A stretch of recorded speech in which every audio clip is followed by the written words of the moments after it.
ইহদিনাস সিরাতাল মুস্তাকিম, আল্লাহ আমাদেরকে সোজা পথ দেখান। এই সিরাত ইহদিনাস সিরাতাল মুস্তাকিমের উত্তরেই আল্লাহ কিন্তু সূরা বাকারা আমাদের সামনে দিয়ে দিলেন।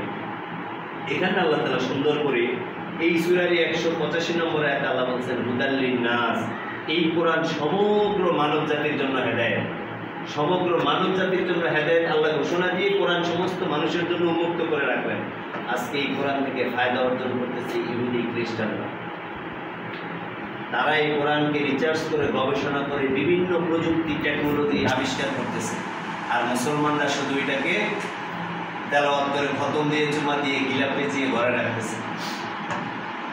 ইহুদি খ্রিস্টানরা যে কোরআন থেকে বিভিন্ন রিসার্চ করে উপকৃত হচ্ছে সেটার কয়েকটা প্রমাণ আপনাদের সামনে দিলে আপনারা বুঝতে পারবেন। এক নম্বর হচ্ছে আল্লাহ তাআলা সূরা জিলজালের মধ্যে বলছে লিউরাউ আমালাহুম, কিয়ামতের দিন তোমাদের আমলনামা দেখানো হবে। এই আয়াতের উপর ভিত্তি করে তারা ক্যামেরা আবিষ্কার করছে।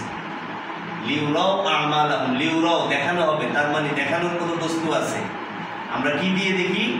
চোখ দিয়ে দেখি। এই চোখ নিয়ে তারা গবেষণা করে চোখের লেন্স, কর্নিয়া, রেটিনা পাট পাট করে আলাদা করে করে ক্যামেরা তৈরি করে ফেলছে।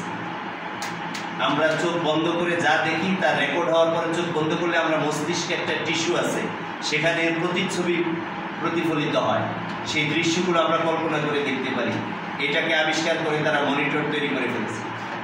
সম্মানিত ভাইরা, আল্লাহ তাআলা কোরআনে এরকম অসংখ্য ইয়াসিন ওয়াল কোরআনিল হাকিম, বিজ্ঞানময় কোরআনের শপথ, তার মানে বিজ্ঞানের যত থিওরি আবিষ্কার সবগুলো মূলে হচ্ছে এই কোরআন। এই কোরআনকে গবেষণা করে বিজ্ঞানীরা অনেক কিছু আবিষ্কার করতেছে। আজকের পৃথিবীতে যত প্রযুক্তি, যত টেকনোলজি, এগুলোতে একসময় মুসলমানদের অনেক অবদান ছিল। আজকের যুগের মুসলমানরা ভোগবিলাসে মত্ত হয়ে আখেরাত থেকে বেপরোয়া হয়ে দুনিয়ামুখী জীবনযাপন করার কারণে মুসলমানদের কাছ থেকে সমস্ত শান